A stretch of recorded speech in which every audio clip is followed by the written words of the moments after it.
Welcome back to another segment of Behind the Scenes of the Waltons. Today, I am taking up more of your questions in another segment of Ask Judy. If you enjoy these segments, please do hit like and subscribe. This comment is from Ned Farnsworth, who said, I can attest to the fact that Lorimar worked only with writers on consignment. When I was in 8th grade, I wrote to Earl Hamner offering him a script that I had written for the Waltons as part of an English class. He kindly wrote back to me and said that he was unable to accept and read my script because the production company used a select group of writers. I do not know if exceptions were made for this or not. Just wanted to share my own personal experience. So thank you very much, Ned, for sharing that. How fun that you had written something for the Waltons and submitted it to Earl, and how kind he was in his reply. This is a question from Yankee Rob, who said, I would be interested in a segment where you explain where you filmed certain episodes, such as the ball field on the Braggart. Now, I don't remember where we shot that ball field because it does look like we went out on location someplace, but it could have been Franklin Canyon that they created that, but I'm not entirely sure. And then you said, or the carnival rides in the Prize. Now, that was on the back lot of the studio, and that was filmed in the area right in front of where the exterior of Ike Godsey's store was. So we took that open area there and created the carnival there. And then the cabin in the conflict. The cabin in the conflict was shot up in Frazier Park, which is about 90 miles north of Los Angeles, up the Highway 5, Interstate 5, over what we call the Grapevine area, near a city called Gorman. So that would have, I don't know if that was something that our set department, art department created, like built temporarily, or whether they found some old cabin and used it. It's possible in order to get the locations they wanted that they kind of constructed that and then just took it down after. I mean, we had incredibly, talented set builders and things that knew how to build things temporarily for use in filming and then get rid of them. So you also said, were most of these filmed on set near State Studio 26, the jungle, or did you have to travel to certain locations? Okay, if so, would you just go there directly, or would they bus the cast there?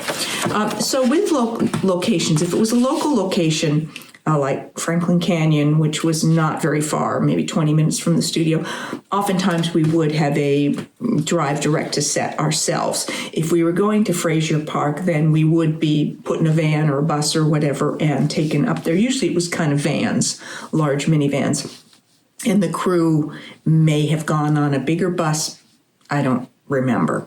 But yes, that was a little further away, so we were transported. And then, of course, for the things on the back lot of the studio, like where we did the carnival thing for the Prize, or that was also where they set up the Ferris wheel for the episode, the Ferris wheel. So we had a number of different sorts of little functions that happened there in that space right in front of Godsey's store. So right there by the jungle and the back lot of the studio. Then I never specifically replied to this aspect of what was being said by Charlie Sneed in the Homecoming. It's Charlie Sneed.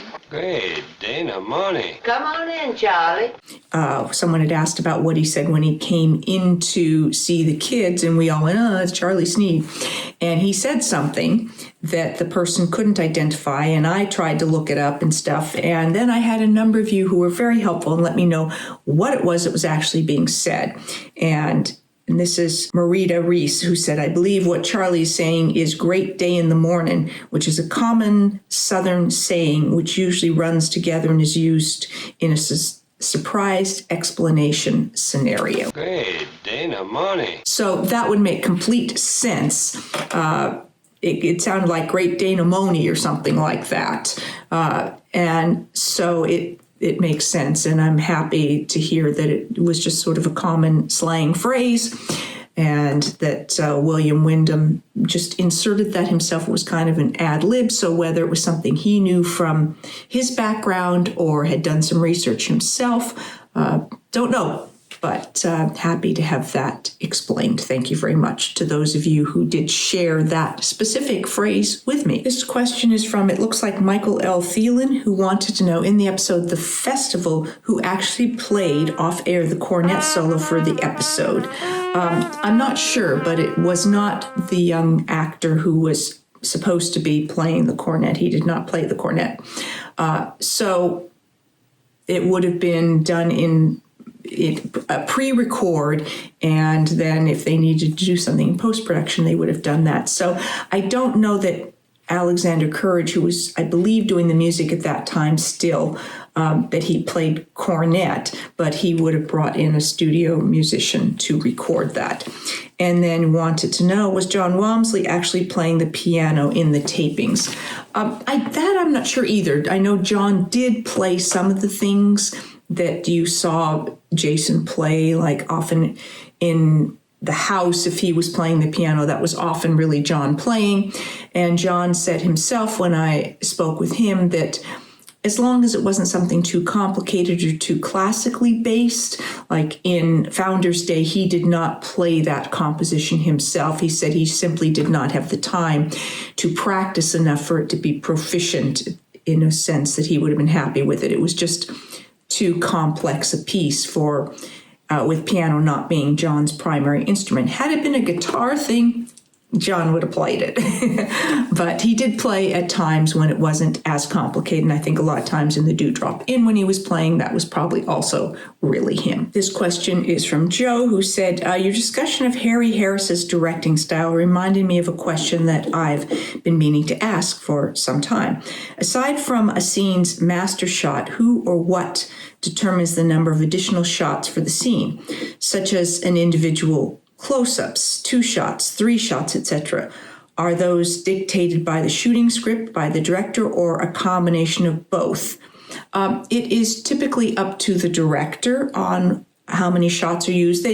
Some writers will indicate a close-up or things like that, but it does not mean that that's how it's going to be shot. And often, I know when I was in different writing classes, I would be told one shouldn't dictate to the director that they don't like that, to be told how they're supposed to shoot it. Like, don't micromanage the actors or the director. Leave that up to the director. But sometimes you add some things just for suggestion or style or where you feel importance is within a scene, but it doesn't mean it's going to happen. So that's really going to be up to the director.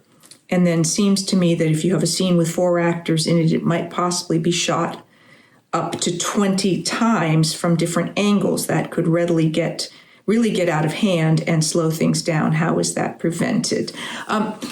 In a film, like where they spend months and months shooting, they very well might do 20 different shots and different angles and things like that to have all kinds of options. But in television, where you have to move fast, you have to consolidate the number of what we call setups, like how many times the camera has to move or the light might need to change within a day, because there's only time for so many different shots. So directors make choices. They prioritize scenes, and they prioritize where the importance of a scene is. In a scene with 4 people, they'll probably try to set it up so that they can grab 2 shots, or they just use pieces of close-ups. So they might do just 4 close-ups and skip the 2 shots along with the master. It depends on how people are configured, which also has to do with determining how you stage people in a scene.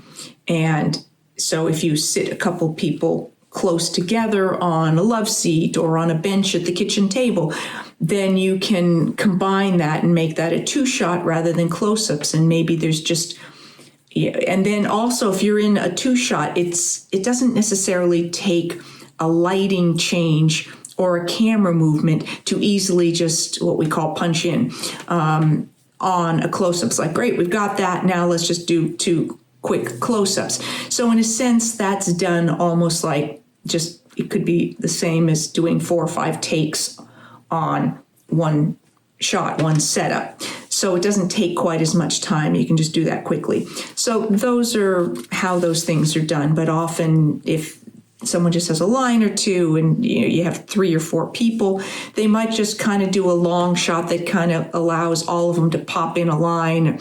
Or if they need something like along the kitchen table, they might just kind of slide down, good, and let's catch these lines here. So things like that happen, but they do have to work all that out so that it doesn't take too long to shoot a single scene. Thank you for joining me for this segment of Ask Judy. If you have a question or comment, put it in the comment section of any video that you see on my channel. I do read through them, and that's where I pull these various different things from. I will see you next time for more behind the scenes of the Waltons, more Ask Judy, more episodes, more special guests, who knows. Thanks for watching from there. So I will see you next time for more behind the scenes of the Waltons and more Ask Judy. Thanks for watching.